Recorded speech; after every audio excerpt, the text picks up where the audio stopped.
ఈ నెల 20వ తేదీన సిరిసిల్ల జిల్లాలో నిర్వహించే విజయోత్సవ సభకు అధికారులు సర్వం సిద్ధం చేశారు. ఈ సందర్భంగా ముఖ్యమంత్రి రేవంత్ రెడ్డి ముందుగా వేములవాడ చేరుకుని రాజరాజేశ్వర స్వామి వారిని దర్శించుకుంటారు. అనంతరం వేములవాడ పట్టణ అభివృద్ధికి, దేవాలయ అభివృద్ధికి 127 కోట్ల పనులకు శంకుస్థాపన చేయనున్నారు. మూలవాగు బతుకమ్మ తెప్ప నుంచి జగిత్యాల కమాండ్ జంక్షన్ వరకు డ్రైనేజ్ పైప్లైన్ నిర్మాణానికి 3.8 కోట్లను ప్రభుత్వం విడుదల చేసిందన్న ప్రభుత్వ విప్ ఆది శ్రీనివాస్తో మా ప్రతినిధి రఘు ఫేస్ టు ఫేస్.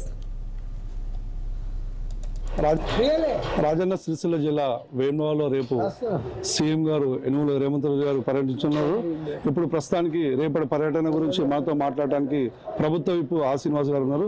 అన్న చెప్పండి, రేపు పొద్దుగల రేవంత్ రెడ్డి పర్యటన ఉంది కదా, దాన్ని రేపు బుధవారము 9:40 గౌరవ ముఖ్యమంత్రి శ్రీ రేవంత్ రెడ్డి గారు వేములవాడ రాజన్న ఆలయానికి చేరుకొని స్వామివారిని దర్శించుకొని ఇటీవల రాజన్న ఆలయ అభివృద్ధికి, ఆలయ జీర్ణోద్ధరణ, ఆలయ విస్తరణ ఏ పేరిట పిలిచినా దక్షిణ కాశీగా పేరుగాంచిన రాజన్న ఆలయ అభివృద్ధికి కంకణ బద్దులమై ముందుకు పోతున్నటువంటి ఒక మహత్కరమైనటువంటి ఘటన.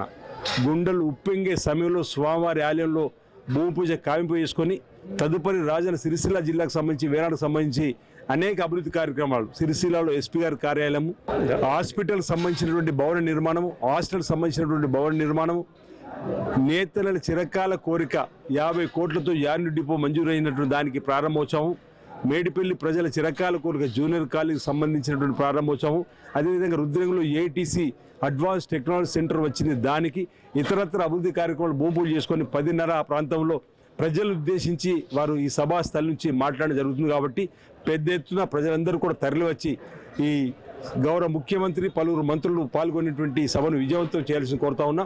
గౌరవ ముఖ్యమంత్రి రేవంత్ రెడ్డి గారితో పాటు ఉమ్మడి జిల్లా మంత్రులు పెద్దలు పొన్నం ప్రభాకర్ గారు, శ్రీధర్బాబు గారు, జిల్లా ఇన్ఛార్జ్ మంత్రులు ఉత్తమ్ కుమార్ రెడ్డి గారు, అదేవిధంగా దామోదర్ రాజనరసింహ గారు, తుమ్మల నాగేశ్వరరావు గారు, దేవాదాయ శాఖ మంత్రులు శ్రీమతి కొండా సురేఖ గారు, చాలామంది మంత్రులు కూడా ఈ కార్యక్రమంలో పాల్గొనడానికి వస్తూ ఉన్నారు. మీరందరూ కూడా ఈ కార్యక్రమంలో పాల్గొని ఈ సభను విజయవంతం చేయాల్సింది కోరుతా ఉన్నాను. అంటే గత ప్రభుత్వం కూడా మేము ఒక 200 కోట్లు ఖర్చు చేశామని చెప్పడం జరుగుతుంది. దాన్ని సరే, ఇప్పుడు అభివృద్ధి అనేది వాళ్ళ హయాంలో రంగురంగుల బ్రోచర్లోనే, రంగురంగుల వీడియోలోనే కనిపించిందని చెప్పి నేను అనేక సందర్భాలు చెప్పిన. చైర్మన్ గెస్ట్ హౌస్లో గోడలల్లా శివరాత్రి కంటే ముందు వాళ్ళు వీడియోలు చేసినటువంటి దానిలో మిమ్మల్ని అడుగుతున్నా, 3వ బ్రిడ్జ్ ఉన్నట్టుగా వాళ్ళు వీడియోలో చూపించరా లేదా? క్షేత్రస్థాయిలో 3వ బ్రిడ్జ్ ఉందా? క్షేత్రస్థాయిలో 3వ బ్రిడ్జ్ లేదు, కానీ వాళ్ళ వీడియోలలో సుదూరం ఉన్నట్టు రాజన్న భక్తులకు ఓహో వేములవాడ ఆహా ఓహో గొప్పగా మార్చిరన్నారు. మీరు వేములవాడలో నివాసం ఉన్నారు, నేను వేములవాడ నివాసం ఉంటున్నాను. ప్రతి నిత్యమో, ప్రతి వారమో, ప్రతి నెలలో స్వామిని దర్శించుకుంటున్నాం. ఒక్క ఇటుక రాజన్న ఒక్క పాతిటికి తీసినరా, ఒక్క కొత్తిటికని వెరిచినరా? ఎందుకు ఇన్ని అబద్ధాలు? రాజన్న గోపానికి, రాజన్నకే శటగోపం పెట్టి ఇప్పుడు ఇంకా ఇన్ని అబద్ధాలు ఎందుకు? మెచ్చుకోండి కదా. మేము చేయలేకపోయినా తప్పైంది రాజన్న, ఇప్పటికైనా రేవంత్ అన్ననో కాంగ్రెస్ ప్రభుత్వం చేస్తుంది, ఆ రేవంత్ రెడ్డికి ఆశీర్వాదం అందేమని చెప్పండి, మొక్కండి. వాళ్ళు తప్పైందని చెప్పి మాట్లాడవలసింది, క్షేమం చెప్పాల్సింది మళ్ళీ మేమే చెప్పండి, డొంక తిరుగు సమానం సరైన కాదు. ఈరోజు ఆహ్వానించండి అభివృద్ధిని. నేను అందుకే అన్న రోజు, మీరు కూడా విన్నారు ఆ రోజు, ఎందుకో వేములవాడ వెనకబడిపోయిందన్న. పోయిందా లేదా? ఆ 3వ బ్రిడ్జి గురించి నేను ఎమ్మెల్యే అయిన తర్వాత సమావేశం పెట్టి అధికారులు పిలిస్తే భూసేకరణ కనాపైసలే, ఎట్లా బ్రిడ్జి కడతారు, ఎట్లా బ్రిడ్జి నిర్మాణవుతుంది? మొన్నటి రోజు గౌరవ ముఖ్యమంత్రి మాట్లాడి 6,96,00,000 భూసేకరణ నిధులు ఇప్పించినాం, పిఏని వేయించినాం, మీ పేపర్లోనే వచ్చింది.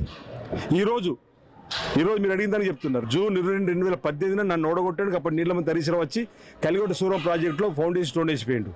ఈ దశకి నీళ్ళు ఇస్తున్నాడు, 5 దశలు పోయినాయి. తీరా చూస్తే భూసేకరణకు 520 గుంటలు అవసరం పడితే ఒక గుంట కూడా భూసేకరణ చేయలేడు.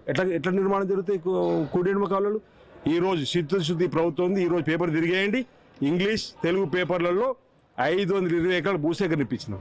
జైత్యాల జిల్లా కలెక్టర్ ఖాతాలో 10 కోట్లు వేయించినాం. సిరిసిల్ల కలెక్టర్ ఖాతాలో 5 కోట్లు వేయించినాం. ఇదంతా గత ప్రభుత్వ పాప ఫలితమే ఉంటున్నా వెనుకబడిపోవడం కారణం. మేము వచ్చిన తర్వాత వాటంటే ముందుకు తీసుకుపోతున్నాం. ఇక వాళ్ళు ఈ అభివృద్ధిని కూడా వాళ్ళు ఓర్వలేక ఈ విధంగా మాట్లాడు సరైనది కాదు. మీ ద్వారా ప్రతిపక్షాలకు సంబంధించిన వాళ్ళని కూడా అభినందించండి. ఆనాడు మీరు హయాంలో జరగని తప్పును అంగీకరించండి. భవిష్యత్తులో ఏం చేద్దామో కలిసి మీ అభిప్రాయం చెప్పండి. ఈ ప్రాంతాన్ని, ఈ జిల్లాను అభివృద్ధిలో తీసుకోవడానికి ప్రయత్నం చేస్తాం. రేపు ఉదయం రేవంత్ రెడ్డి గారు వచ్చి టెంపుల్లో దర్శించుకుంటారు. అంతేకాకుండా పలు అభివృద్ధి కార్యక్రమాలలో పాల్గొని ఇనాగ్రేషన్ చెప్పి చెప్తున్నారు. కెమెరా పర్సన్ రాజుతో రఘు 6 టీవీ వేములవాడ నుండి.